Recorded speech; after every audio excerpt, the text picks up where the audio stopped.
이 월요일 날이 그렇지 않아도 굉장히 피곤한 날이고, 그런데 오늘 하루 종일 이 포럼에 참석해 주시고 경청해 주신 여러 어디언스 분들께 감사드립니다. 특히 또 연재 발표해 주신 교수님들이나 여러 전문가 선생님들께도 감사드리고요. 이제 패널 및 토론 시간으로 들어가겠습니다. 사실은 이 토론 시간을 어떻게 우리가 활용하느냐에 따라서 이 포럼 전체의 퀄리티가 좌우된다고도 할 수 있습니다. 따라서 오늘 포럼에는 아주 귀한 분들을 모셨습니다. 우선은 보건복지부의 보건산업정책과장이신 연민석 과장님을 모셨습니다. 네. 환자단체, 소비자단체를 대표해서 건강세상 네트워크의 현정희 운영위원님을 모셨습니다. 한겨레 신문 의료 전문 기자이십니다. 제가 보는 한에는 가장 주관이 있고 정확한 글을 써주시는 기자님이시고, 김양중 기자님이십니다. 나머지 네 분은 저희 포럼에 이 주최를 하고 있는 포럼 위원회라는 게 있습니다. 거기에 5개 분과가 있습니다. 그래서 각 분과별로 또 위원들이 한 20명 내지 30명이 활동을 하고 있는 굉장히 방대한 조직인데, 그 분과장님들을 오늘 토론자로 모셨습니다. 우선 조비룡 서울대 가정의과 교수님을 모셨고요. 네. 백남종 분당서울대 재활의학과 교수님을 모셨습니다. 서준범 서울아산병원 영상의학과 교수시고요. 박래웅 아주의대 의료정보학과 교수님이십니다. 예. 오늘 패널에 참가해 주신 분들께서 정말 이 춘철살인의 좋은 질문과 토론을 이끌어 주실 걸로 믿습니다. 우선 오늘 주제가 그렇듯이 환자 중심입니다. 이 화두도 사실은 아까 제가 모두에 말씀드렸습니다. 1980년대 후반에 처음으로 굉장히 어색하게 환자 중심이라니 무슨 얘기인가? 그때만 해도 저도 뭐 조교수 시절인데도 불구하고 어떻게 의료에서 환자가 중심이 될 수 있나? 이런 생각을 했었습니다. 그러나 지금은 굉장히 자연스럽고, 특히 정보화 시대에 들어가면서 정보의 공유가 거의 민주화되고 있죠. 모든 사람이 정보에 속해 있고 정보를 만들어내고 있고 접근 가능해지고 자기가 생산하는 정보가 많습니다. 자연스럽게 의료는 정보 중심, 환자 중심으로 지금 쉬프팅이 일어나고 있는 것입니다. 그래서 오늘의 포럼의 의미가 거기에 있고, 다만 우리가 조심해야 될 것은 의료라는 것은 항상 근거에 기반해야 되기 때문에 어떤 전문가가 어떤 사람이 이게 좋을 것 같아라고 해서 막 쓰면은 안 되는 게 의료의 또 속성이기 때문에 항상 근거에 기반해야 됩니다. 그래서 저는 일생을 환자 중심 근거 기반의 의료를 행하는 것이 우리가 해야 될 일이다, 이렇게 생각하고 있습니다. 자, 그런 뜻으로 우선 건강세상 네트워크의 운영위원이신 현정희 패널리스트께서 한번 말씀 주시고요. 제한 시간은 딱히 없습니다만 투턴 정도 하자면 첫 번째 발언을 한 4분 정도 해주시면 어떨까 싶습니다. 4분 정도. 네. 네. 앞에 발제 말씀 잘 들었고요. 일단 저는 2가지 의견과 한 가지 좀 의문점이 있습니다. 2가지 중에 첫 번째는 환자 중심의 의료정보 정책이라는 거에 대해서 시민단체 입장에서는 환자 중심이 무엇인지에 대한 정확한 구분이나 내용이 잘 되지는 않는 것 같습니다. 환자 중심은 이거고 환자 중심이 아닌 건 어떤 거고, 여기에 대한 명백한 좀 내용이 있었으면 하는 바람입니다. 특히 고충을 해결한다던가 뭐 예약 진료 치료 과정, 그다음에 나중 연계 과정 등에서 의료 정보 정책을 이렇게 쓰면 이렇게 좋아집니다, 이런 내용들이 잘 와닿지 않았고요. 비용 절감이라고 그랬는데 비용 절감도 잘 모르겠습니다. 그다음에 환자의 알 권리나 개인 의료 정보 보호에 관련해서 특히 조금 부실하다라는 느낌이 들고요. 한 3 내지 5년 정도 해보면 평가될 수 있다라고 발표자가 말씀하신 거에 공감됩니다. 해보지 않았기 때문에 너무 분홍빛으로 얘기되는 거 아닌가라는 의견입니다. 두 번째는 개인정보 누출 문제가 사실 매우 심각한데 오늘은 그렇게 심각하게 다뤄지지 않는 것 같습니다. 저희가 알고 있는 것만 해도 2013년에 약학정보원이 약국 청구 프로그램 통해서 7억 4천만 건의 처방약 정보가 헬스케어 컨설팅 업체에 넘어갔습니다. 이듬해에 처방전 사업을 하고 있는 SK텔레콤이 다시 전송된 처방전 정보를 회사 서버로 무단 전송 보관했고 검찰이 압수수색한다고 했지만 이후 뚜렷한 결과를 내놓지 않았습니다. 그리고 2015년 국내 의료 프로그램 업체 지누스가 역시 의료비 청구 프로그램 서버에 담긴 7억 건의 진료 기록을 무단 복사해서 마찬가지로 헬스케어 컨설팅 업체에 판매했습니다. 이런 부분들에 대해서 매우 심각한 일이 벌어지고 있는데 오늘 이 자리에서는 이게 심각하게 다뤄지질 않는 것 같습니다. 특히 이름, 주소, 의료보험 정보는 신용카드 정보의 50배 이상의 가치가 있다고 합니다. 전 의료 정보가 얼마의 가치가 있는지 잘 모릅니다. 그러나 미국은 50달러에서 1,000달러까지 가치가 있다라고 이미 상품화되고 있기 때문에 매우 심각한 상황이 발생할 수도 있다고 생각을 합니다. 첫 번째 발제를 하신 분이 제가 알기로는 서울대병원과 SK가 설치한 영리 자회사인 헬스 커넥트라는 영리 자회사의 대표 이사님으로 알고 있습니다. 이 헬스 커넥트는 2011년도에 만들어져서 약 5년 동안 개인의 의무 기록을 활용한 플랫폼 및 서비스 사업을 추진을 했고 이 속에 서울대병원 약 3천만 명이 넘어가는 환자의 전자의무 기록 편집 저작물을 사용할 권리를 헬스 커넥트라는 병원 영리 자회사에 팔은 걸로 알고 있습니다. 그렇지만 5년 동안 수익을 내지도 못했습니다. 물론 수익을 내야 된다라는 주장은 아닙니다만 이렇게 산업 동력으로 쓰일 수 있다. 이런 것도 저는 정확치 않은 것 같습니다. 특히 이 서울대병원과 SK가 만든 헬스 커넥트는 환자들의 의료 정보 유출뿐 아니라 아까 얘기했던 5년 동안에 계속 적자를 내면서 올해 8월 23일 국회 예산정책위에서 문제 지적을 받은 걸로 알고 있습니다. 마지막으로 저는 오늘 발제를 하셨던 분 전체가 계속 보건의료를 산업 그리고 신동력 이렇게 표현을 하는 거에 대해서 계속 개름칙합니다. 특히 우리는 의료와 교육에 있어서는 영리를 추구하면 안 된다라고 알고 있고 이번 정부도 그런 부분을 분명히 하고 있다라고 생각하고 있는데 보건의료에 있어서는 지난 정부나 이번 정부가 똑같이 신산업 동력 산업으로 이해를 하고 있는 것 같습니다. 다시 한번 강조드리고 싶습니다. 보건의료는 이윤 창출의 도구가 아니라 정말 국민들이 믿고 찾을 수 있는 그런 의료로서 정부가 책임져야 될 그런 영역이라고 생각합니다. 한국의 의료정보 보호 관련 법제화는 매우 미비합니다. 2011년인가에 만들어진 법 외에는 아직까지 아무런 의료를 종합적으로 이해하는 그런 법안들이 만들어지지 않고 있습니다. 이렇게 보호하는 법안들은 매우 미비하거나 아직 만들어지지 않고 있는데 반해서 이걸 활용하고 종합할 수 있는 빅데이터로 산업화할 수 있는 정책은 굉장히 빠르게 가고 있어서 이 두 가지가 같이 좀 갈 수 있도록 하는 것이 필요하다고 생각합니다. 이상입니다. 네, 대단히 감사합니다. 4분 말씀드렸더니 숨이 막힌다 그러시더니 한 3분 안에 한 40분어치 다 말씀하신 것 같네요. 중요한 이슈는 다 지적을 하셨고요. 이 문제에 대해서 우선 연자 중에 가장 적절하신 분이 제가 보기에는 김 교수님이신 것 같은데 한번 답을 좀 간단히 해주시죠. 굉장히 이제 지금 이 소비자 단체 입장에서 문제점이 많다. 환자 보호나 이 정보 보호에 너무 소홀한 거 아니냐 이런 말씀을 주신 건데요.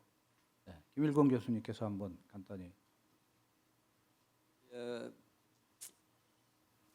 지금 뭐 저희가 살고 있는 시대 자체가 그냥 뭐 지정학적 위치도 그렇고 여러 가지 측면에서 그냥 내버려 두고 있지 않는 것 같습니다. 그리고 아까도 말씀드린 것처럼 점점 위아드원이 거의 대세로 지금 가고 있는데 우리만의 따로 새로운 세상을 만들기는 어렵다. 그러려면은 비용을 사실 엄청 많이 쓰면은 되는 거죠. 예, 그래서 그런 부분이 결국 국민에게 뭐 다가가는 모토가 정부가 다 해줄게 좋죠. 근데 그 비용을 어디서 마련하느냐. 예, 그게 저는 아주 중요한 사실은 이슈가 있는 부분이다. 특히 우리나라 국가보험 체계 하에서 그러니까 다들 인정하는 부분이 우리는 국민이 받는 혜택에 비해서 서비스 질은 넘버원이다라고 이렇게 평가받고 있는데 그러면은 그 반대로 한번 생각을 해보시면 우리는 그러니까 투입하고 있는 그러니까 비용이 상대적으로 적다 이렇게 볼 수도 있는 거예요.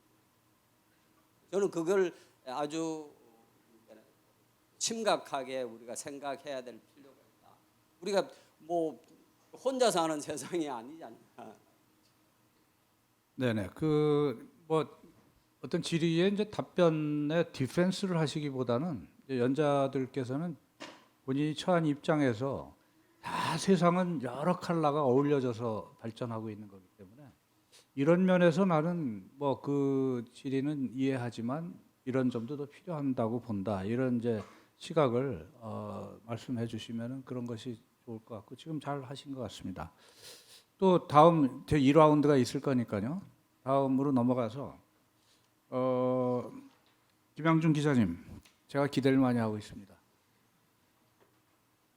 네, 한겨레 신문의 김양주입니다.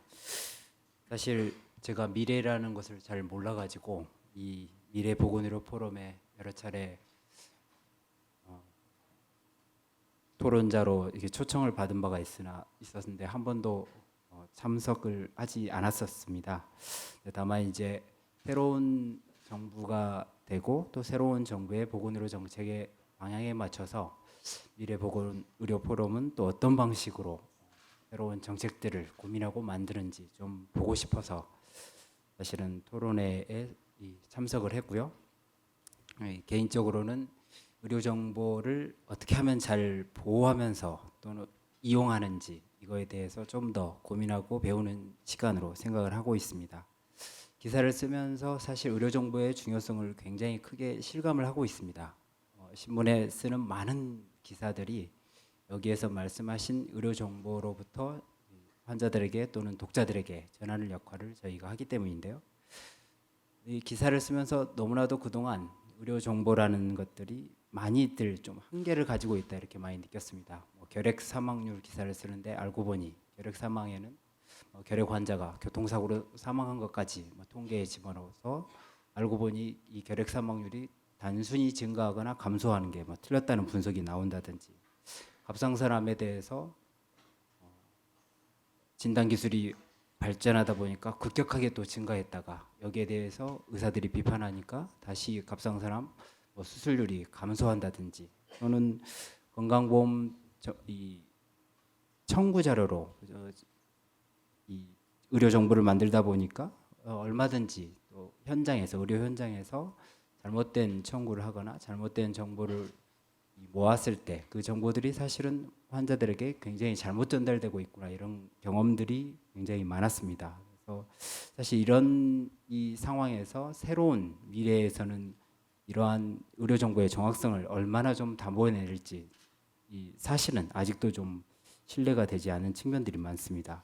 그래서 보건의료 정책에 따라서 또는 의료 환경 변화에 따라서 항상 신뢰하지 못하는 의료 정보를 계속 양산해서 국민들에게 우리가 전파하고 있는 건 아닌지 잘못된 의료 정보를 통해서 환자의 건강을 망치고 있는 건 아닌지 항상 고민하고 있다는 말씀 우선 드립니다. 두 번째로 이 정보의 보호 측면에서도 신문에서나 또는 방송에서 굉장히 많이 다루는 내용들입니다. 제가 썼던 기사만 해도 여기랑 관련은 좀 떨어질 수 있지만 연금보험공단에서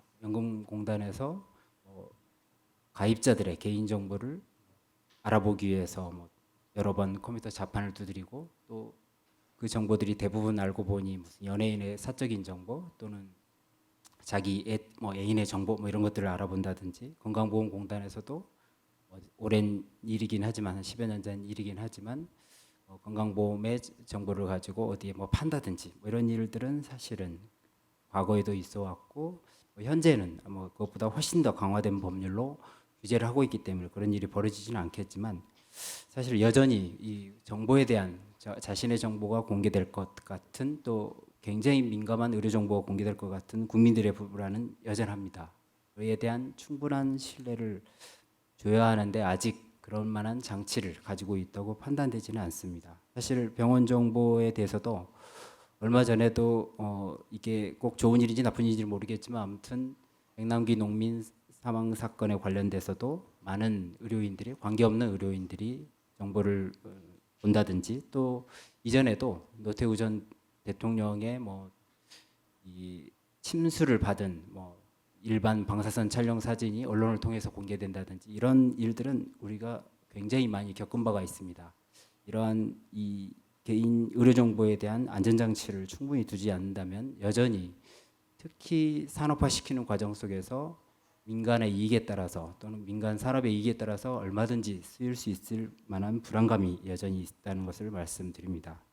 끝으로 오늘 이 자리에서 별로 얘기되지는 않았던 것 같은데 개인 의료 정보의 소유 문제가 굉장히 앞으로 좀 심각한 문제가 될 수 있을 것 같습니다. 일부에서 환자가 소유한다라는 것들을 주장하시는 분들이 있는데요. 저는 개인적으로 자신의 정보를 자신이 소유하는 문제에 대해서 조금 더 우리 사회에 고민이 필요하다고 생각합니다. 이 개인 소유로 정보를 넘긴다는 것들이 과연 민간보험이라든지 일반 이 의료산업으로 연결되는 데 있어서 어떻게 활용될지에 대해서 아직 명확한 규제나 또는 규정 같은 것이 없는 상황입니다. 그래서 단지 이 환자에게 정보 소유를 넘기는 것들이 가져올 사회적 파장에 대해서 앞으로 이쪽 분야에 대해서 좀 더 연구가 필요하다는 말씀을 드립니다. 한 가지 건강보험 심사평가원 이런 데에서도 이 건강보험 자료를 통해서 많은 연구들을 하는데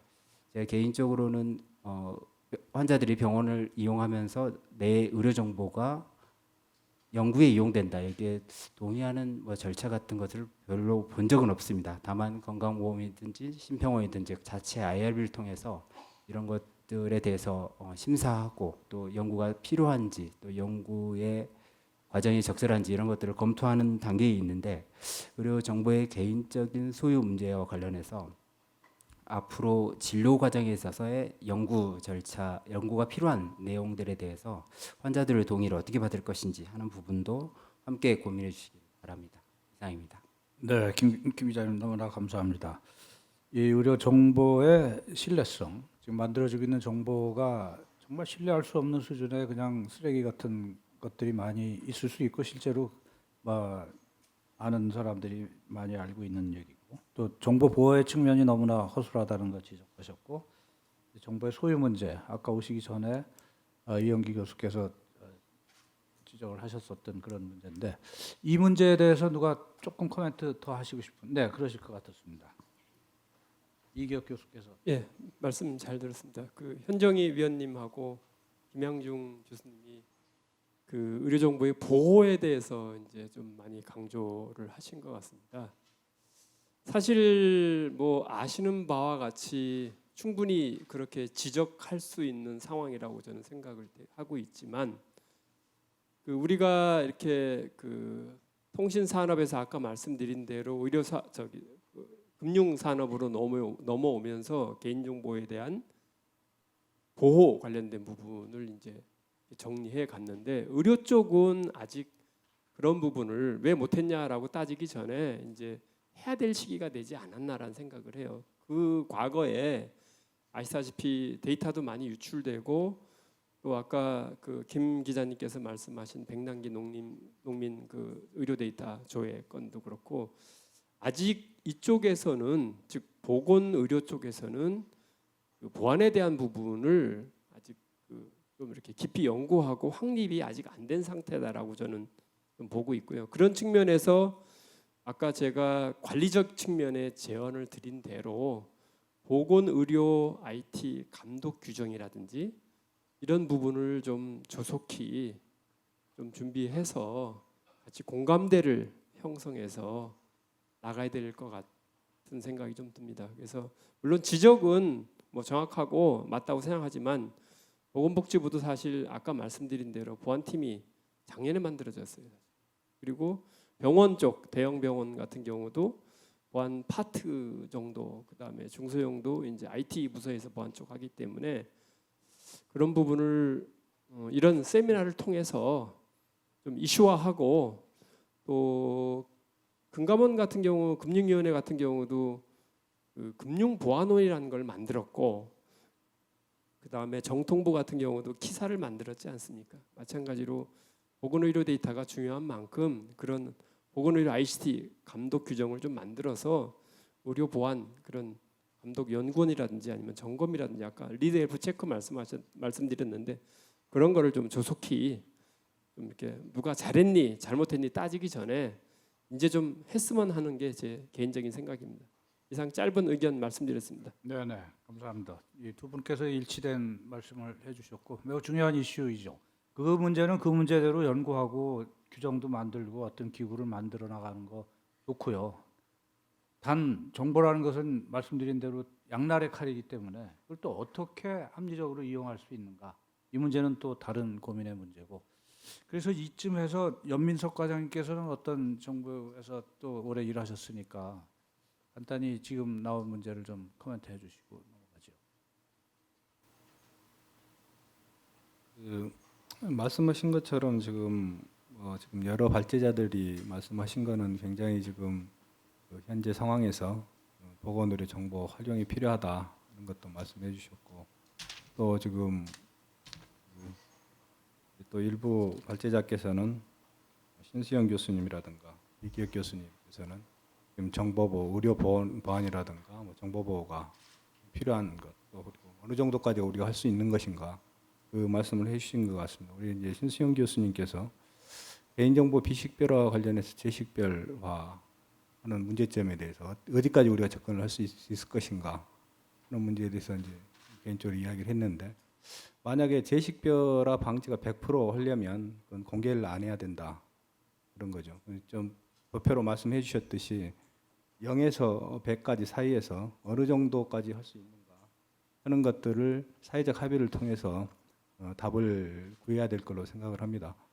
다만 이제 개인적으로 생각하는 거는 이 보건의료 빅데이터나 이 보건의료 정보 활용이 단순하게 무슨 산업적인 측면뿐만이 아니라 국민 건강과 직결된 사안이고, 지금 어떤 감염병이라든가 무슨 자살이라든가 이런 걸 저희들이 빅데이터를 활용해 가지고 거기에 대한 서비스를 만들어낸다든가 이런 것들 굉장히 효과를 볼 수가 있습니다. 저희가 금년 3월부터 이제 보건의료 빅데이터 추진단을 구성해서 운영하고 있는데, 서비스를 저희들이 개발하는 거 중점적으로 분과를 운영해 가지고 했습니다. 그 중에서 한 150건 이상의 이제 서비스가 개발이 됐는데 대부분이 다 국민들이 공공적으로 활용할 수 있는 서비스들이었습니다. 그런 것들이 당장 필요하다는 것이거든요.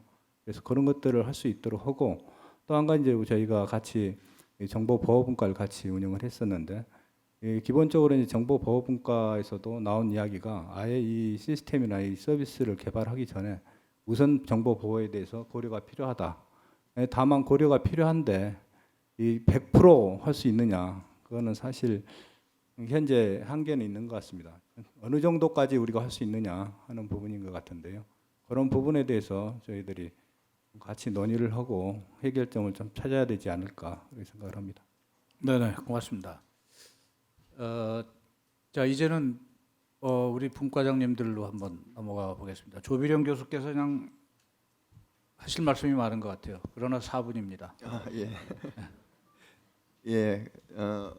서울대학교 병원 가정의학과의 조비령입니다. 사실 이제 저는 이제 1차 의료 쪽에 몸을 담으면서 3차 병원에서 여기에 대한 교육이라든지 아니면은 연구 이쪽을 이제 주로 담당을 하고 있는데, 뭐 우리나라의 선생님들 보시면 아시겠지만 우리나라 경제적으로도 정말 발전에 성공한 국가이지만 의료 지표들은 경제 지표보다 더 좋습니다. 그래서 외국에 한번 나가 보시면 한국 그러면 경제적으로 성공한 나라 외에도 경제적 성공보다 보건 지표가 더 좋은 나라에 속하거든요. 그게 이제 이때까지의 좀 뭐 다른 측면도 있었지만 우리가 이제 보건이라고 하는 퍼블릭 헬스라는 측면들이 정말 강한 나라였습니다. 그래서 이런 것 때문에 경제가 좋아지니까 사회적인 상황이 좋아지고 이제 이 건강 지표들이 좋아졌는데 최근 들어서 방금 말한 것처럼 뭐 결핵 1위라든지 아니면은 우리가 이 외래에서 소위 avoidable disease라 그래서 막을 수 있는 질병이나 입원 이런 부분들에 있는 이제 카테고리들이 나오는데 이런 퍼포먼스들이 굉장히 떨어지고 있어요. 우리나라 거의 OECD 꼴찌입니다. 보면은 그래서 좋은 지표들이 있는데 나쁜 지표가 있는데 이 나쁜 지표가 이제 지금 우리 의료의 문제입니다. 이게 뭐냐면은 질적인 1차 의료 제공입니다. 그러니까 고혈압이나 당뇨가 있을 때 혈압약, 당뇨약만 주는 것이 아니라 이게 안 생기도록 해야 되고 관리를 잘하게 하려면 이 질병에 대한 이해가 필요하거든요. 근데 이런 부분들을 저희들이 잘 못하고 있는 겁니다. 지금. 그래서 입원으로 하거나 응급실로 가거나 합병증 때문에 수술하고 있는 걸 못 막고 있어요. 병이 한번 생기면 우리나라 사람들은 나빠지는 겁니다. 근데 이때까지 경제적인 지표들이 좋아서 이걸 막아줄 뿐이에요. 그래서 앞으로 저희들이 가야 될 길이 얼마 전에도 나왔지만 2030년이 되면 우리나라 사람들의 평균 여명이 1위라고 그러거든요. 지금 제일 빨리 수명이 늘어나고 있는 나라입니다. 이게 이때까지의 효과입니다. 이제 앞으로 안 그럴 거예요. 2030년 절대로 우리나라가 1위 국가가 될 수가 없습니다. 지금처럼 가면. 이때 필요한 것이 뭐냐면은 예방.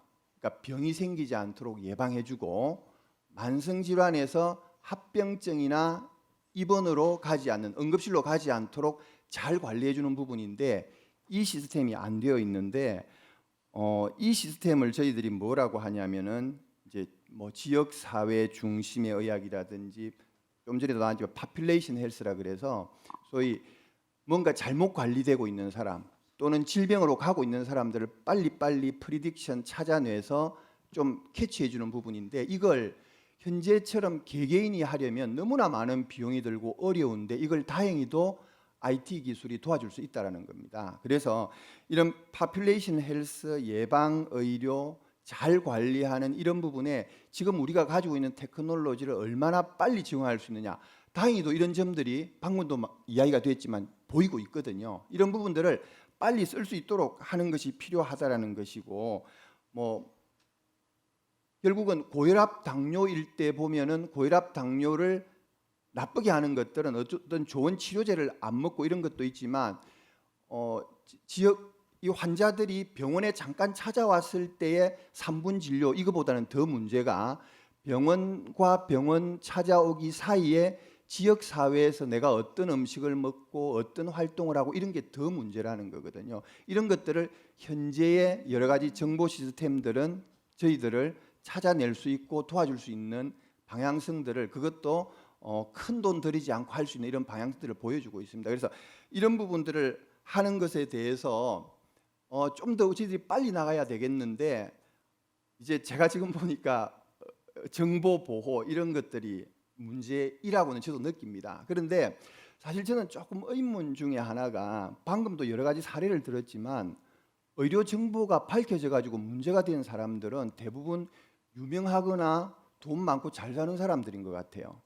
지금 저희들이 1차 의료에서 느끼는 내용들은 뭐냐면 평범하고 돈 없고 이런 사람들은 좀 더 정보들이 쉐어가 돼서 왜 이분이 고혈압이 잘 조절이 안 되는지 왜 당뇨 때문에 발이 썩어가는지를 도움이 필요한 많은 사람들은 좀 더 정보가 공유돼서 이 사람들한테 빨리빨리 찾아지고 하기를 원하고 있습니다. 이런 사람들은 자기 의료 정보 공개돼도 아무 문제가 되지 않아요.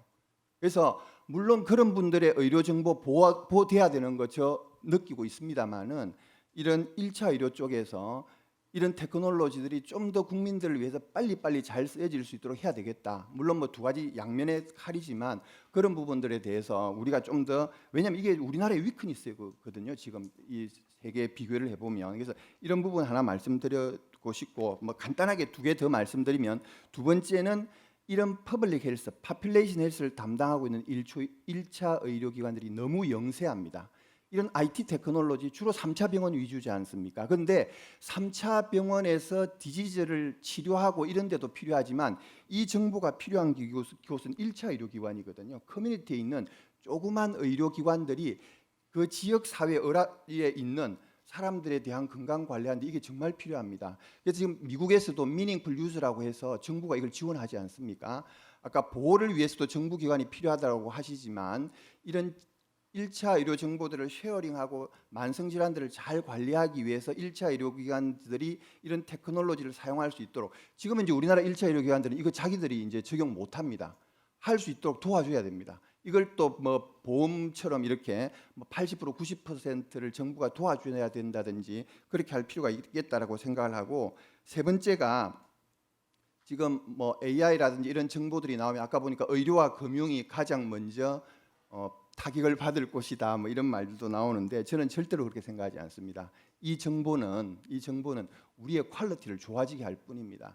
제가 전공의 때보다도 지금 제가 너무너무 바쁘거든요. 예. 지금 아직도 제 환자들한테 개별적인 진료로 좀 더 나은 진료를 해줄 수 있는 부분들이 너무너무 많습니다. 이거 해결하려고 그러면 지금 이 정도의 테크놀로지 가지고는 택도 없습니다. 훨씬 더 많은 정보들이 필요하고 테크놀로지가 필요하고 좀 더 빨리 나가야 될 것이고 환자들은 분명히 더 나은 치료를 받기를 원할 것이고 더 많은 질병들이 미리 예측되고 발생되지 않도록 원할 거거든요. 그러려면은 저는 사실은 제가 1차 의료지만 코스트는 나중에 해결될 거라고 생각합니다. 이게 가능성이 있다라고 본다라고 하면 시범 사업을 하든 정부가 먼저 투자를 하든 그런 부분들이 빨리빨리 해결이 되도록 코스트는 자꾸 다운되고 있기 때문에 이런 비용 절감보다는 퀄리티에 좀 더 저희들이 이때까지 잘 성장했던 대한민국이 의료에서도 건강에서도 계속적으로 잘 나가려면 이러한 대책들이 필요하지 않을까라고 말씀을 드리고 싶습니다. 네, 고맙습니다. 이 조비영 교수는 분과 중에서도 이제 의료 전달 체계 쪽을 지금 연구를 하고 계시고요. 우리 이 미래보건 포럼에서 그래서 그런 차원에서 1차 의료의 중요성 또 퍼블릭 헬스의 중요성에 대해서 역점을 두고 말씀을 하셨고 굉장히 지당하신 말씀으로 들립니다. 다음은 백남종 교수께서는 이제 국민 건강 증진 차원에서 지금 분과를 맡아 운영하고 계십니다. 한번 말씀을 주십시오. 네, 저는 일단 지금 아무도 말씀을 안 하셔서 진료 정보 교류에 대해서 간단히 코멘트를 좀 드리고자 합니다. 진료 정보 교류라는 게 앞으로 우리나라에서 지금 굉장히 강조되고 있는 보건의료 전달 체계에서 아주 중요한 역할을 할 수 있을 것으로 생각합니다. 특히 이제 사람, 기술, 프로세스가 전부 이제 유기적으로 좀 혁신이 조금 더 이루어져야 될 것 같고요. 정부 차원에서는 의료 정보 표준 기술을 개발하고 확산 정책이 필요할 것 같고요. 이에 대해서 이제 조금씩 시작이 된 것 같습니다.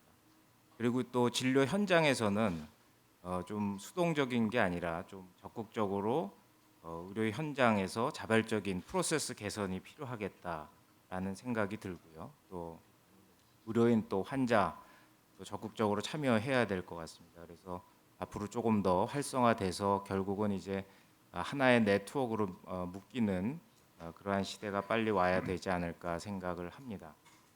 그리고 또 역시 신뢰할 수 있고 또 안전하게 정보 교류를 할 수 있기 위해서 보안이 또 여러 가지 또 이슈가 또 되기 때문에 미리 준비를 해야 될 것 같고요. 그것을 위해서 어떤 인증 시스템도 제도적으로 미리 준비를 해야 되지 않을까 생각이 듭니다. 그다음에 이제 의료정보 정책의 현황과 과제에 대한 코멘트에서 보시면은 맨 마지막 슬라이드가 제가 인상인데요. 2017년도 시행된 대국민 인식조사 결과에 보면은 보건의료 빅데이터 정책 지지도가 굉장히 높은 수준이었다. 84%에서 88%였고 또 이 개인 정보 보호가 강화될 때는 정책 지지도가 더 높아져서 90%가 넘어가는 것으로 드러났습니다. 그러니까 일반 국민들이 이에 대한 인식이 어느 정도 많이 보편화돼 있다라는 것을 느낄 수 있었고요. 결국은 이제 의료 빅데이터가 어떤 공공성을 갖고 결국은 국민 개개인에게 도움이 될 것으로 기대를 하고 전부 이렇게 추진을 하는 거기 때문에 그런 그 선입견을 없애고 또 오해를 풀어주는 과정이 지속적으로 있어야 될 것 같다라는 생각이 듭니다. 그리고 이제 또 이렇게 하면 이제 의료 질이 좋아질 뿐고 이제 개인 건강 증진이 될 뿐만 아니라 또 산업적인 효과도 있을 것으로 생각이 듭니다. 이제 일부 이제 산업에 대해서 조금 부정적인 시각을 갖고 있기는 하지만은 소위 말해서 4차 산업혁명 저희가 이제 부정을 한데도 어쨌든 빅 트렌드이기 때문에 어차피 이렇게 될 것이고 그랬을 때 우리가 쫓아가는 게 아니라 이제 같이 주도를 할 수 있는 그러한 입장에 서야 된다는 생각을 합니다. 그러면은 그런 그 산업으로서의 앞으로의 미래 동력 산업으로서의 진출할 수 있는 여건을 조금 마련하는 게 필요하고 그런 면에서 제도적 정책적 기반이 아직은 조금 미약한 실정이라고 생각을 합니다. 그래서 일단은 처음부터 모든 것을 다 완벽하게 갖추고 들어가는 거는 쉽지는 않을 것으로 생각을 합니다. 그래서 지금 여러 가지 개인 정보에 대한 여러 가지 문제들이 있어 왔고 이제 의료뿐만 아니라 여러 인터넷에서 뭐 개인 정보가 유출되고 이런 것들 때문에 이제 많이 민감 하고 있습니다. 근데 그거는 이제 앞으로도 계속 일어나지 않을까 생각됩니다. 그러니까 최대한 저희가 프로텍션을 하면서 이러한 그 연구나 어떤 제품 개발이 될 수 있도록 어떤 장을 일단 조금씩 열어가는 게 중요하지 않을까 생각을 합니다.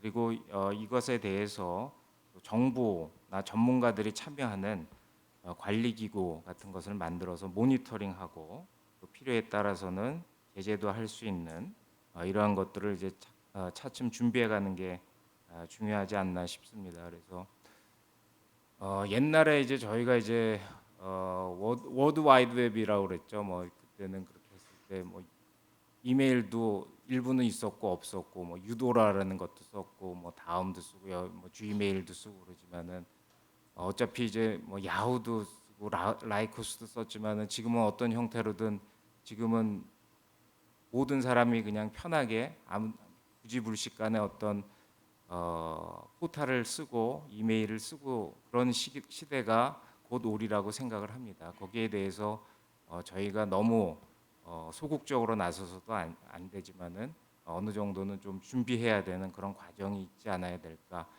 그런 면에서 또 희망을 갖기도 합니다. 이상입니다. 네네, 고맙습니다. 이 진료 정보 교류를 좀 활성화하기 위한 여러 가지 표준 마련이나 확산 제도 이런 것들이 필요하다는 말씀이고 정보 정책에 대해서 국민 수준이 의외로 높았다. 저도 사실 그 데이터 보고 좀 놀랐는데요. 그런 것이 좀 희망적이 아니냐 이제 이런 말씀이시고 산업적인 측면도 우리가 고려해야 된다. 그러니까 그것은 이제 역시 모든 사회가 그렇듯이 사회 모든 문제가 그렇듯이 미래를 향한 발전이냐 현재 어떤 이 자원을 좀 더 분배할 거냐의 어떤 아주 큰 담론이기 때문에 뭐 그렇게 생각하실 수 있고 좋은 말씀이신 것 같습니다. 다음엔 서준범 교수는 지금 정밀의료 분야를 맡아서 연구를 하고 계십니다. 저희 포럼에서 간단히 말씀 부탁드리겠습니다. 네. 저는 주로 이제 기술 4차 산업혁명 또는 이 의료 정보와 관련된 기술과 관련된 부분들을 주로 바라보는 것이 제 이 포럼에서 역할입니다. 그래서 이제 어쩔 수 없이 산업 또는 기술적인 측면을 얘기 드려야 되는데요. 앞서서 백 교수님 잘 말씀해 주셨듯이 이제 보건의료가 복지적인 측면과 산업적인 측면이 때로는 충돌하고 때로는 제가 이 말씀을 드려야 될 것 같은데 현대 의료 발전한 과정을 저도 뭐 과문합니다만 보면은 대부분 다 이 산업적인 드라이브를 통해서 아주 혁신적인 기술들이 나왔고 그 기술들이 의료에 들어오면서 좋아졌죠. 그게 이제 어떤 분들은 그게 의료비 증가로 결론 났지 않았냐 얘기했지만 그 대가는 저희 평균 수명이 늘었지 않습니까? 그러니까 이 의료비가 늘었다는 거에 계산만 하면 안 되고 우리가 더 건강하게 살게 되었다는 그 숫자로 계산하기 힘든 베네핏이 있다. 이거를 얘기 드리지 않을 수가 없는 것 같고요. 특히 이제 최근에 이게 정보라는 얘기가 되면서 개인의 정보, 과거에 어떤 기술을 개발하는 그 의료 정보가 필요하지 않은 상황과 다른 상황이 되면서 굉장히 민감한 부분이 되고 있는데,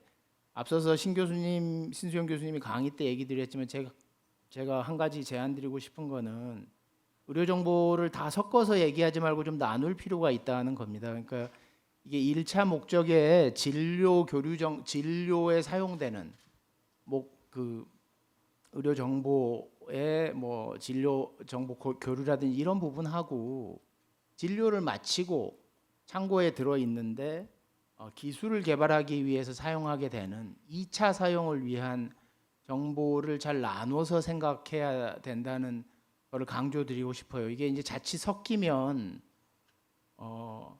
이 복지적인 측면과 산업적인 측면에 아주 모호한 관점을 가지게 되기 때문에 그 말씀을 하나 드리고 싶고요.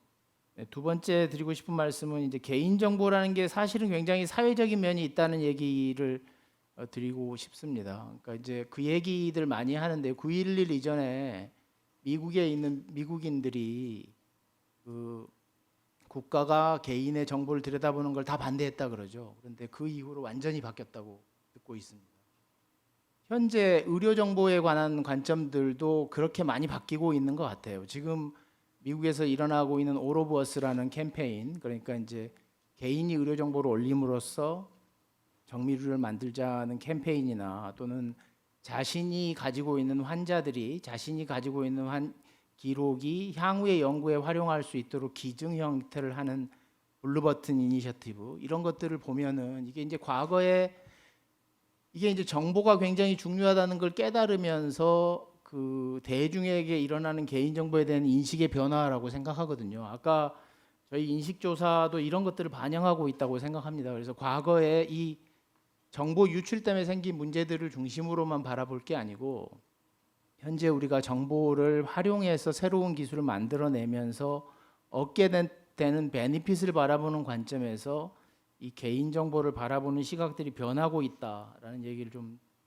드리고 싶습니다. 그래서 특히 이제 국내에서 그 K 익명성, 아까 또 신 교수님이 잘 설명해 주셨는데 그거는 저도 이제 연구를 하는 입장입니다만 완전히 재앙 수준의 가이드라인이거든요. 그러니까 하지 말아라고 하는 겁니다. 그러니까 의료 정보를 활용하는 모든 연구를 당장 셧다운해라라는 수준의 가이드라인을 작년에 발표가 돼서 저희가 굉장히 실망을 금할 수 없었는데, 그런 부분들에 대한 대책이 좀 필요하다는 말씀을 드리고 싶고요.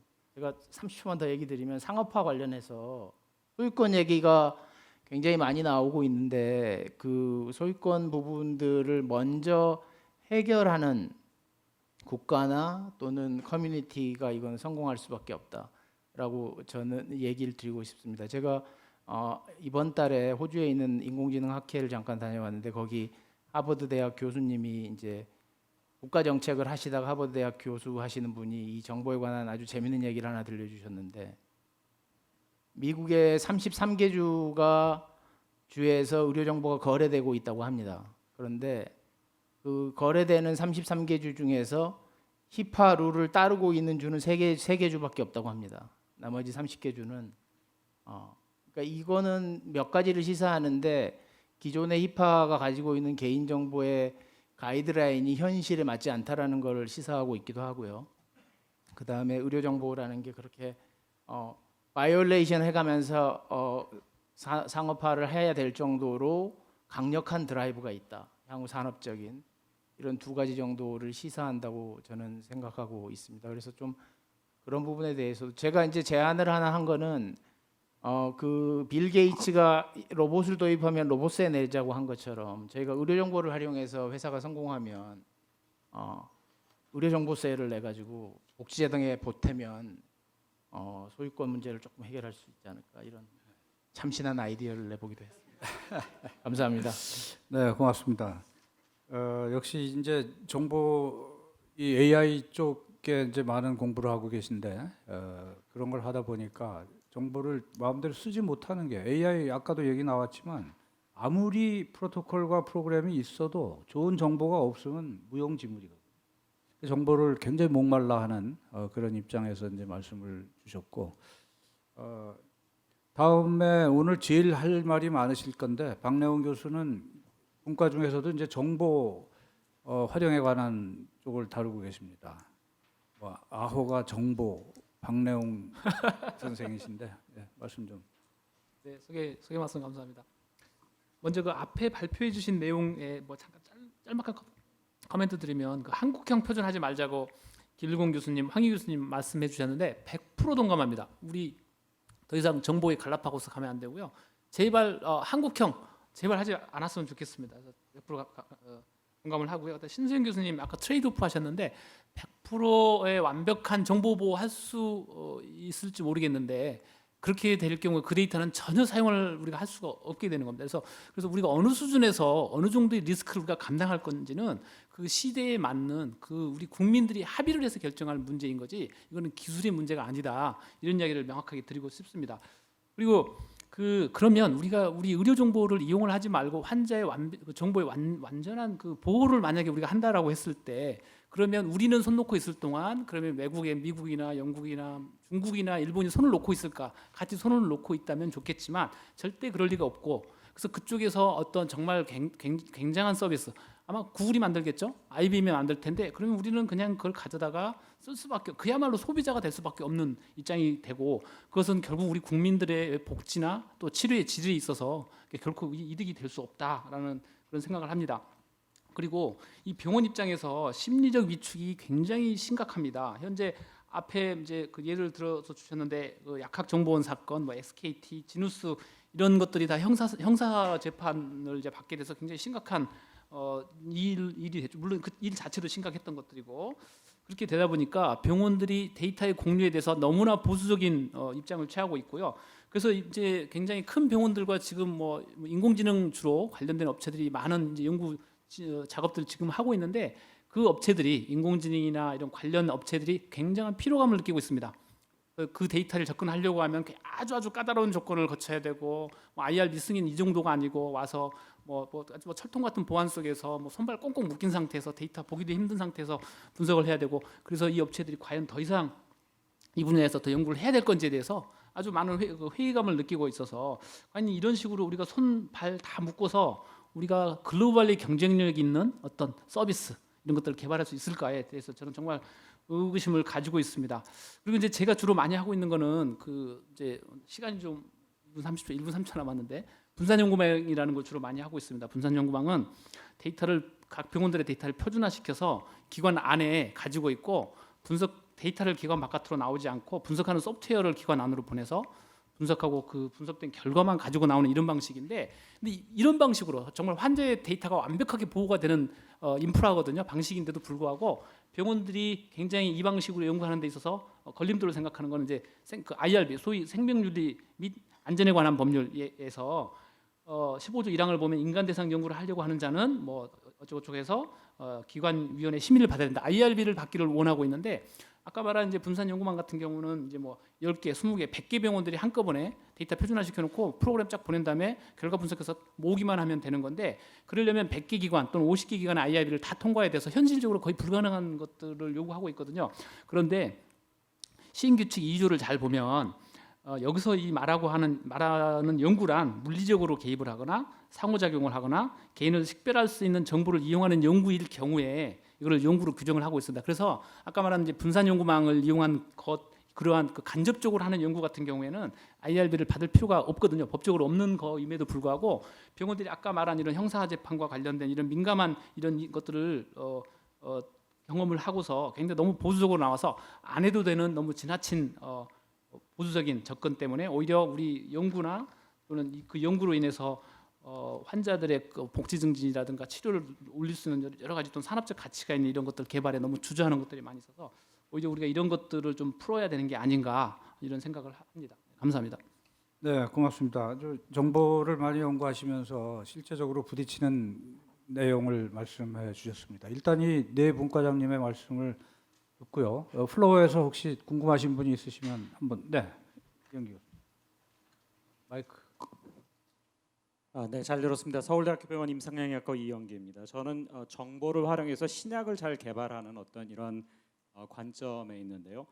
아까 이제 계속 그 개인 정보 보호에 대해서 이제 약간 좀 상반된 연구자 측에서는 좀 더 많이 활용하자, 또 소비자 측에서는 아무래도 좀 보호하자 이런 이제 양쪽으로 좀 갈리는 것 같고요. 저도 이제 아무래도 연구자 쪽에 속해 있다 보니까 이제 그쪽에 편을 들 수밖에 없는데 이게 사실 제 얘기가 아니고 지난주에 제가 참석했던 모 학회에서 전 세계에서 이 크립톨로지, 그러니까 암호학에 대가했던 닥터 브루스 슈나이어라고, 그러니까 슈나이어 교수란 분이 이런 말씀을 하시더라고요. 우리 지메일 쓰는데 지메일 다 센서링 하는 거 알고 있지 않습니까? 근데 아무런 문제 없이 다 쓰죠. 왜냐하면 그게 왜 문제가 안 됩니까? 이제 그러면 비유를 하시더라고요. 내가 옷을 벗고 있는데 옆집 개가 나를 쳐다봤어. 그러면서 그것 때문에 우리가 신경 씁니까? 안 쓰죠. 왜냐하면 그 개가 다른 사람한테 말하지 않을 것을 알고 있기 때문에. 그리고 사실 우리가 어떤 그 confidentiality, 또는 privacy 이런 것들을 매우 신봉하는 어떤 천부의 인권처럼 생각하지만 사실 인류 역사에서, 이건 제 얘기 아닙니다. 진화 생물학자들이 하는, 진화 사회학자들이 하는 얘기인데, 사실 인류가 privacy라고 하는 컨셉을 이야기하기 시작한 건 채 2세기가 안 되는 이야기입니다.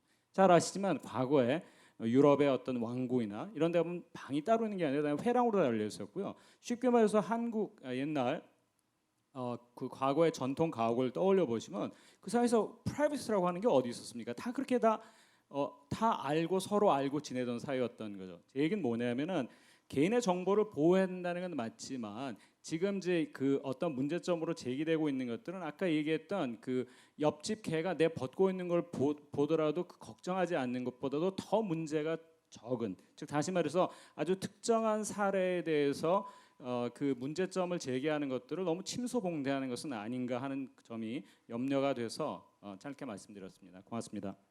네. 옆집 개는 말을 안 하겠지만 옆집 사람은 말을 안 하기로 했지만 할 수도 있죠. 이제 그런 게 문제가 되는 건데. 네네. 하여튼 거기 이제 다분히 또 철학적인 문제가 나와서 정답은 굉장히 얻기가 어려운 상황이고요. 자, 이렇게 해서 네, 이제 아까 맨 처음에 발언하셨던 3분 더 드리겠습니다. 감사합니다. 저는 진짜 4분인 줄 알고. 네. 지금 방금 말씀하신 분은 하고 싶었던 얘기는 좌장님께서 해주셨기 때문에 빼고요. 그 정보라는 게 단순히 내 정보를 옆에 누구가 안다, 자연인 누가 알게 된다 이런 문제만이 아닙니다. 자본주의 사회는 다 아시잖아요. 제약회사 그리고 민간보험회사 그다음에 기타 관련되는 이 보건의료 산업 전반에 이윤화되면서 거기에서 계속 피해를 보는 다수의 국민들이 생길 수밖에 없다는 거죠. 그 지점을 다 아시면서 계속 자연인 개인을 가지고 정보 얘기를 하는 거는 저는 핵심을 피해가는 거 아닌가 이런 생각이 들고요. 당장 의료 현장에서 벌어지는 몇 가지 얘기만 드리겠습니다. 지금 모바일 헬스가 굉장히 좋은 것처럼 얘기하잖아요. 현장은 의사와 간호사가 병원 밖에서 스마트폰으로 환자 정보와 환자 진단 처치 다 할 수 있어요. 잃어버리면 누가 책임질 건데요? 수시로 핸드폰 잃어버려요. 그리고 암호는 요즘 암호 푸는 건 아무 문제도 아니라는 게 해킹까지 가지도 않는 문제예요. 이거 누가 책임질 거냐고요. 당장 벌어지고 있는 현실인데 아무도 책임지지 않고 법적으로도 아무 문제 없다라고 합니다. 근데 실제로 아까 김양준 기자님이 얘기한 그런 정보들 돌아다니는 거 내 정보가 안 다닌다는 보장 없습니다. 심지어는 병원의 간호사 갱의실까지 다 인터넷에 떠돌고 있어요. 그 옷 갈아입는 장면까지도. 두 번째, 대리 처방 이미 문제가 되고 있어요. 정보를 종합하고 이용하려면 그 정보가 정확해야 되잖아요. 근데 이미 정보 생성 단계에서 아이디 카드를 가지고 대신 처방하고 대신 기록하는데 이게 무슨 빅데이터로 쓴다라는 얘기를 하기 전에 이런 문제부터 해결해야 되고요. 의료 행위는 사람의 생명에 관련되는 행위입니다. 근데 여기에 불법 의료 행위들이 병원에 아주 즐비합니다. 증거를 대라, 증거 될 수 있습니다. 이런 문제들은 그대로 덮어놓고 빅데이터나 AI만 가지고 얘기할 수 없는 문제들이 저는 분명히 있다라고 생각을 하고요. 그다음에 EMR이 도입되고 그게 합법화되면서 실제 의료 행위를 하는 시간과 기록하는 시간이 차이가 굉장히 많이 납니다. 기억에 의존해서 기억을 해야 돼요.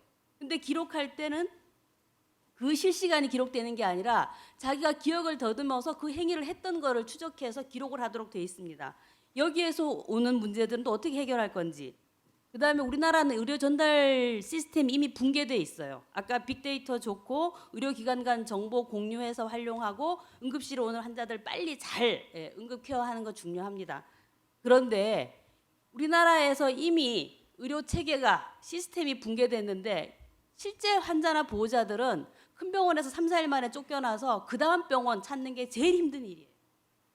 그런 연계들이 같이 되어 있어야지 빅데이터나 AI가 더 의미가 있는 거라는 생각을 해서 마지막 말씀 드리고, 당장 지금 의료 현장에서 벌어지고 있는 이런 불법과 그 잘못된 대리 처방, 그리고 현재 스마트폰으로 진행되고 있는 이런 진료에 대한 정보 보안 문제, 이런 것부터 좀 해결이 먼저 돼야 된다고 생각합니다.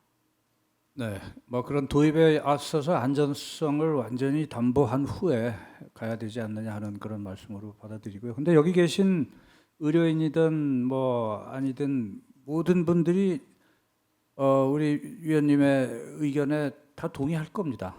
그럼 이제 시각의 차이가 있는 것이고 또 다시 말씀드리지만 이제 양날의 칼이 있기 때문에 어떻게 할 수가 없는 경우도 또 있을 것이고, 아무튼 좋은 말씀 감사드리고요. 자, 우리 기자님 또 한 말씀. 네, 김양준 기자. 의료 정보라는 게 제가 드리고 싶었던 말씀은 잘 만들어서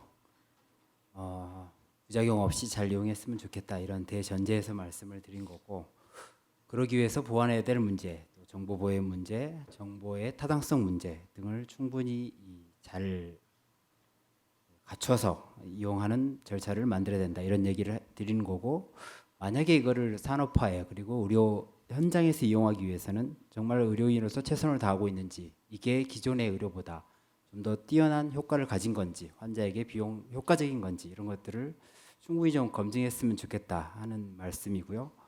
아까 고혈압 당뇨 관리 사업에 있어서 뭐 IT 산업이 효율적이다 하는데, 과연 기존의 현재의 의료 체계가 최선의 의료 체계였고 그 안에서 더 이상 어쩔 수 없어가지고 IT를 이용해서 고혈압 당뇨 관리 사업을 하는 게 타당한 건지, 아니면 다른 많은 유럽 나라가 하고 있는 것처럼 뭐 주치의 제도를 해서 하는 게 타당한 건지, 아니면 서울대병원이 새로 하려고 하는 15분 심층 진료가 좀 더 타당한 건지, 이런 거에 대해서 충분한 효과성을 검증해 주기를 바란다는 걸 부탁드리고, 아까 이익이 산업화하면 산업적 측면에서 이익이 많다고 그랬는데 그 이익이 어떻게 생성될 수 있는지, 그리고 그 이익이 누구에게 돌아가는지에 대해서는 적어도 효율적으로, 아니 형평성으로 돌아갈 수 있는 것인지에 대해서 충분히 설명이 있어야 환자들이 또는 개인의 의료 정보를 공급하는 사람들의 동의를 얻을 수 있다, 이렇게 생각이 듭니다.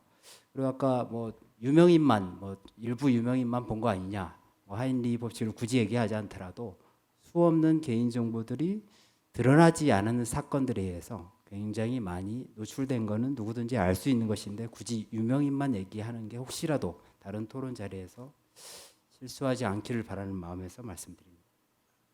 네, 고맙습니다. 뭐 많은 의료인들이 귀담아 듣고 자신을 돌아봐야 되는 그런 말씀에 틀림없습니다. 이런 점들이 무시된 채로 나간다면 정말 그것은 아주 참담한 미래가 기다리고 있을 뿐이죠. 자, 이 정도 하고요. 네 분 분과장님 중에서 꼭 한번 이 말씀 더 드리고 싶다고 생각하시는 분. 그러면은 연민석 과장님께서 이제 이 의료적인 기술적인 측면에 대한 각 분과장님들 말씀을 들으셨기 때문에 그 점에 대해서 또 복지부에서의 입장을 좀 정리해 주십시오. 오늘 토의에서도 뭐 굉장히 의료 정보 활용 필요성에 대해서 많은 분들이 이야기가 됐고, 제가 다녔던 어떤 토론회보다도 굉장히 심도 있게 논의가 됐다고 생각을 합니다.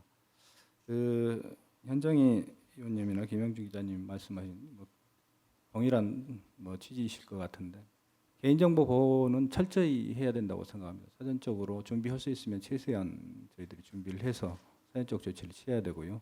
거기에서 통제 기전이라든가 또 접근 권한이라든가 이런 사전적인 것, 또 그리고 사후적으로 필요하다면 이런 처벌이라든가 이런 사후관리 체계 마련하는 것, 그리고 또 의료 보안 말씀하셨는데 보안 체계 갖출 수 있다면 최대한 조직이라든가 이런 줘야 된다고 생각을 합니다. 그거는 이제 가장 기본적인 것 같고요. 다만 지금 이제 의료 정보를 그러니까 시점 이제 여러 가지 상황의 문제인데요. 지금 꼭 활용을 해야 된다.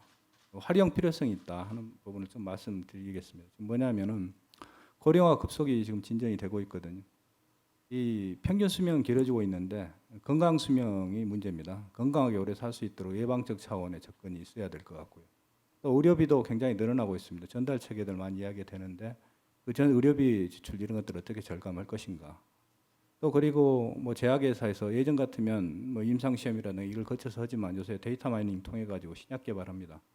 이 의료 시장이 저희가 볼 때 보건 산업 규모가 지금 2015년에 한 9조 달러였는데 2020년이 되면 11조 5천억 달러가 됩니다. 시장 규모가. 근데 여기에 기본이 되는 게 이렇게 시장을 바꿀 수 있는 게 여러 가지 요인이 있겠지만은 정밀의라든가 뭐 유전자 치료제 같은 재생의료 이런 부분들이 전부 다 이 사실 이렇게 이야기하는 것들이 전부 사실 의료 정보, 빅데이터들을 필요로 하는 것들이거든요. 저희들이 조금 처지면 사실 아주 처지는 겁니다. 저희가 지금 굉장히 좋은 그 데이터를 가지고 있고 또 그리고 의료 인력도 가지고 있고 인프라도 가지고 있습니다. 여기에 대해서 조금만 저희들이 빠른 시간 내에 출발을 한다면 그동안 사실 출발을 못한 상황이었습니다. 출발을 못한 상황이었는데 사실 이제 조금 전체적으로 사회적 합의를 구해서 이걸 출발이 된다면 굉장히 지금 저희들이 퍼스트 무버가 될 수 있지 않겠는가. 그래서 선도적인 위치를 잡을 수 있지 않겠는가. 그런 생각을 합니다. 물론 여기서 이제 파생되는 문제가 개인정보 문제뿐만이 아니라 아까 소유권 문제도 말씀하셨고 또 윤리 문제도 있을 겁니다. 이런 문제들에 대해서 논의할 수 있는 기구들이 필요할 것 같고요. 그래서 저희들 내부적으로는 이런 부분들에서 보건의료 정보 관련해서 전격적으로 논의할 수 있는 논의 기구도 만들 뭐 그런 준비도 돼 있고 또 그리고 이것들이 전부 지금 말씀하셨지만 어떤 특별법이라든가 다양한 법적인 부분들이 필요하다고 생각합니다. 미국이나 보면은 영국 이런 데가 다 특별법을 제정을 했고 또 전담기관 설립도 하면서 같이 정보보도 같이 해나가는 거거든요. 우리나라도 같은 체계가 필요하다고 생각합니다. 지금 우리나라에서 대표적으로 한 게 사회보장 정보 관련해서 정보원이 설립이 됐는데 사회보장 급여의 이용 제공 및 소유권자 발굴에 관한 법률 이 법률을 통해서 전체적으로 보호가 되고 있습니다. 마찬가지로 이 보건의료 정보를 잘 이용하고 정보보도 잘 하기 위해서는 이런 법률이 필요하지 않을까 생각을 하고요. 금년 지금 3월부터 지금 여기 앞에 연자들도 많이 참여를 해주셨고 했는데 저희들이 이제 보건의료 빅데이터 추진 전략을 지금 수립을 하고 있습니다. 현재 이제 전체적인 수립은 기본적으로 끝나는 상태고요. 의견 수렴 상태인데 지금 시민단체하고 계속 의견을 수렴하고 있는 그런 상태라고 말씀을 좀 드리고 싶고요. 좀 전에 그 보건의료 정보교류 관련해 가지고는 굉장히 좀 환자들한테 도움이 되는 거라고 생각하고 또 의료질 향상에도 굉장히 개인적으로는 도움이 된다고 생각합니다. 내년부터 예산이 반영돼서 굉장히 좀 급속도로 확산될 수 있다고 생각을 하고요. 무엇보다도 중요한 문제는 표준화라고 생각합니다. 계속 EMR에 대한 문제하고 또 진료 청구 정보에 대한 문제가 나왔었는데 표준화에 관한 것도 저희들이 인증 제도를 통해 가지고 저희들이 앞으로 계속 18년부터 적극적으로 추진하는 걸로 그렇게 준비하고 있다 말씀드리겠습니다. 네, 감사합니다. 네, 고맙습니다. 이제 뭐 복지부를 대표해서 이 산업 정책을 맡고 계신 영 과장님께서 그동안에 이제 정부의 생각이나 이런 걸 정리해 주셨습니다. 제가 느낌으로는 제가 경험으로는 지난 20년 정확히 한 20년 전에 정보를 좀 활용할 수 있게 하자는 그런 취지의 공청회를 한번 연 적이 있습니다. 그게 아마 국내에서 최초였을 건데 그때는 아무도 관심이 없었어요. 복지부는커녕 의료인들도 관심이 없고 심평원에 가서 겨우 그 당시 이 심평원 연구소장을 하고 계시던 이제 그분을 설득을 해가지고 그래서 간신히 심평원 이름 하나 넣고 이렇게 이제 시작이 됐던 것이 오늘은 분위기가 전국적으로 전 직역으로 전 뭐 정부나 이렇게 확산되고 있다. 그러나 제 생각에 아직도 뭔가 부족한 건 뭐냐면 실제적인 움직임이 부족하다. 이겁니다.